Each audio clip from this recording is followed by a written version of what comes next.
Every single Manchester United fan knows how important it is this summer for us to move on the players that don't have a future at this club, and Marcus Rashford was one of those. And we've got the here we go from Fabrizio Romano on a loan to Barcelona. Now, first things first, I want you to let me know what you think about this in the comments. I'm going to tell you some more details about it, and then I just want to have a little chat, right? So David Ornstein revealed this during the game against Leeds, saying that Barcelona are advancing on a deal to sign Rashford. The offer is a loan with a buy option. United have agreed. Not done, but deal is at final stages. And Fabrizio followed that up during the game with a here we go, saying that the verbal agreement in principle between all parties is in place and the medical is coming in the next few days. A loan deal with a buy option. And then David Ornstein followed that up with probably one of the most important bits of info of this whole deal.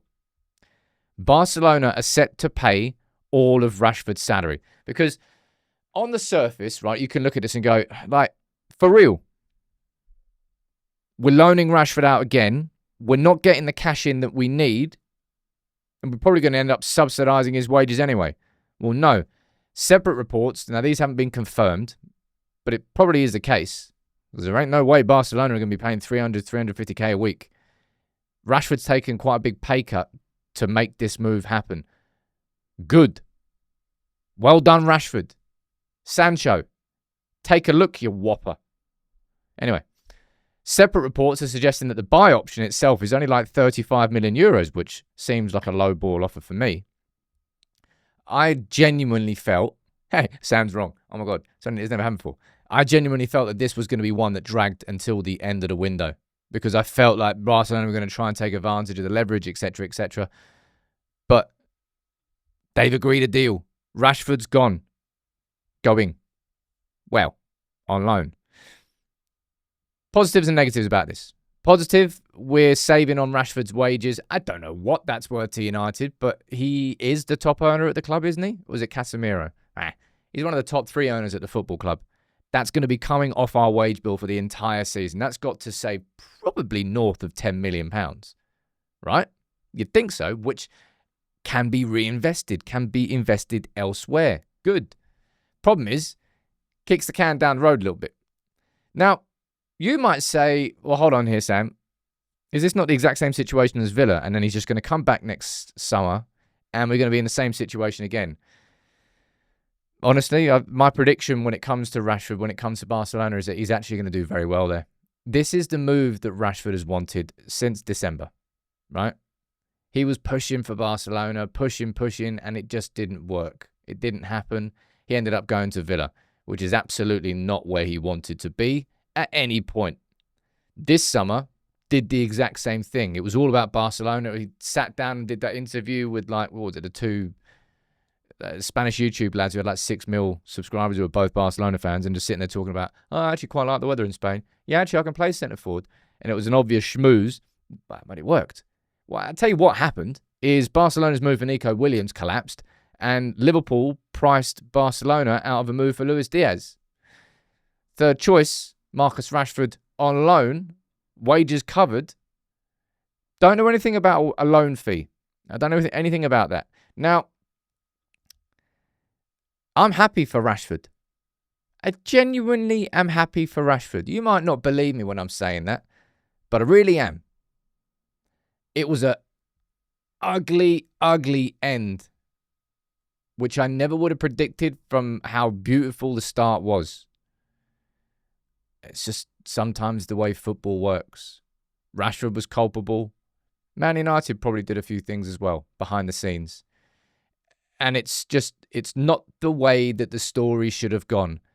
However, I'm so happy that he is gone now, that it's done, that we can just move on. Because, yeah, my prediction would be that Barcelona are going to make 35 million euros. It's so underpriced for Rashford, man, in this mad market where you've got players going for nutty money. Rashford's going to be 35 mil. I think he's going to crush it there. I really do. And maybe he won't play. I don't know. Maybe he will just sit on the bench. But he's happy. And Ruben Amorim's going to be happy. That's Rashford. Done.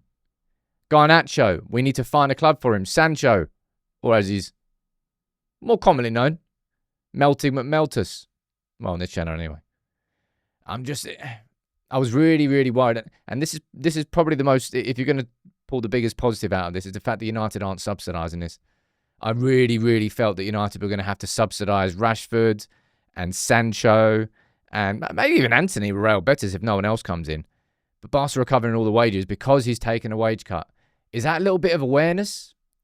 Maybe it's a little bit of awareness, but it's also Marcus Rashford facilitating the dream move for him away from Manchester United. Villa was a stopgap. Villa probably knew that. That's why they didn't exercise the option, but I don't think that he would have accepted the move even if they did want to pay the 40 mil. I hope that we're not in the same situation next summer. I'm frustrated for the fact that United haven't been able to sell Marcus Rashford for the money that he is worth so we can reinvest that directly into the squad this summer, which is ultimately what a football club needs to do in summer windows. But we've got so many overinflated, overrated. I don't know what words to use to describe them properly, but just players on huge wages that no other club really wants. And they are unwilling to compromise. At the very least here, Marcus Rashford has compromised. Without him doing that, United would have had to subsidise those wages. So at the very least, he's done that. I genuinely do wish him all the best. And I really hope, so that's Rashford. So before the pre-season tour starts now, that's a Rashford deal done. That's Cunha signed, made his debut. Diego Leon, of course, we started in January, so it doesn't quite count. And Bumo's going to be on the plane as well. We've been hearing reports of Juve and Sancho getting closer and closer for a while now, and that's still not done, so I don't really know what's going on there. Anthony, Real Betis are sitting there just saying nothing currently, so I don't know what's going on there. Nothing on Garnacho, nothing on Malacia, nothing on the likes of Shaw or Casemiro, who I don't think are going to leave really.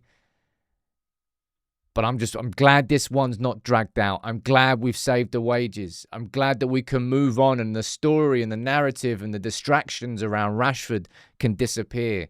So United don't need anymore. No distractions at Carrington. It's a tough enough club as it is without the added extra drama around the... So just take as much of it as you possibly can away. And that's what this deal does. So I'm happy. Let me know what you think in the comments. I think a lot of you are going to be frustrated at the fact that we weren't able to raise cash, but also you're going to be very aware of why we haven't been able to raise the cash and how, of all the scenarios, this might be the one, compromise-wise, that makes most sense for us.